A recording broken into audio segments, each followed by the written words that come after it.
नमस्ते, मैं हिमांशु कुमार हूँ और वेल्थ क्रिएटर पर सभी का स्वागत है। आज है सैटरडे के दिन हम लोग नेचुरल गैस का वीकली एनालिसिस करते हैं। वीकली चार्ट पे समझते हैं कि आने वाला सप्ताह में नेचुरल गैस का प्राइस किस तरीके से मूवमेंट कर सकता है। लेकिन उसके पहले थर्सडे के दिन जो नेचुरल गैस के इन्वेंट्री का डाटा आया था उसको अभी तक हम लोगों ने नहीं समझा है। थोड़ा सा उसके बारे में समझ लेते हैं, फिर आगे बात करेंगे।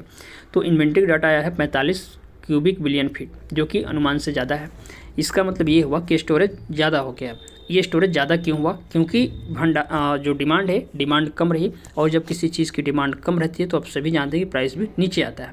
तो नेचुरल गैस का प्राइस कायदे से इस सप्ताह में आना चाहिए नीचे, लेकिन आप सभी जानते हैं पिछले कुछ दिनों से बिल्कुल अपोजिट हो रहा है। नेचुरल गैस अपने रफ्तार से एक तरफा भागे हुए जा रहा है। तो स्पष्ट कुछ कहा नहीं जा सकता, लेकिन जो होता है वो मैं आपको बता रहा हूँ। अब ऐसे समझिए, मैं यहाँ पर डेली टाइम फ्रेम की कैंडल लगा कर आपको समझाता हूँ।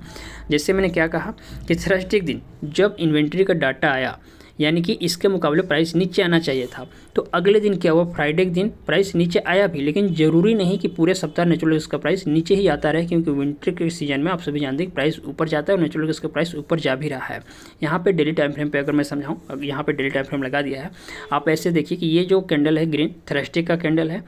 थर्सडे के दिन देखेंगे तो नेचुरल गैस में बहुत ही शानदार तेज़ी देखने को मिली, लेकिन थर्सडे को नाइट में इन्वेंट्री का डाटा आता है तकरीबन 8-9 बजे। तो जब इन्वेंट्री का डाटा आया तो उसके बाद अगले दिन देखिए क्या हुआ। ये रेड कैंडल जो बना फ्राइडे को, तो जैसे इन्वेंट्री का जब डाटा आया थर्सडे को रात में, तो फ्राइडे के दिन चार्ट पे उसका इम्पैक्ट देखने को मिला और फ्राइडे के दिन कैंडल रेड बना। यहाँ पे देखिए बहुत बड़ी गिरावट इसमें देखने को मिली।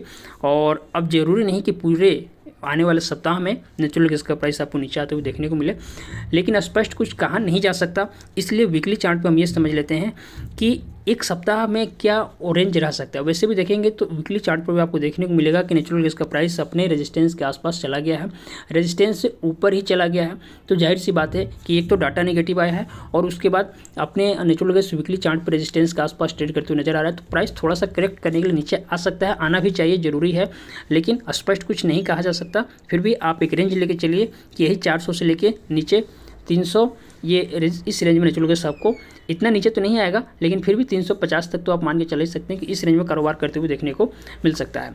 बहरहाल डेली टाइम फ्रेम पे मैं डेली कैंडल इस नेचुरल गैस की एनालिसिस करके आपको बताता हूं कि अगर इंटरडे में ट्रेडिंग करना चाहते हैं तो कौन से लेवल रहेंगे। तो उसके लिए आप मेरी डेली का वीडियो देख सकते हैं डेली ट्रेडिंग के लिए, अगर फ्यूचर्स में पोजिशंस लॉन्ग किए हैं तो उसके लिए भी। बहरहाल इस वीडियो में इतना ही। उम्मीद करता हूँ जानकारी समझ में आई होगी। अगले वीडियो में फिर मिलेंगे, तब तक के लिए जय हिंद।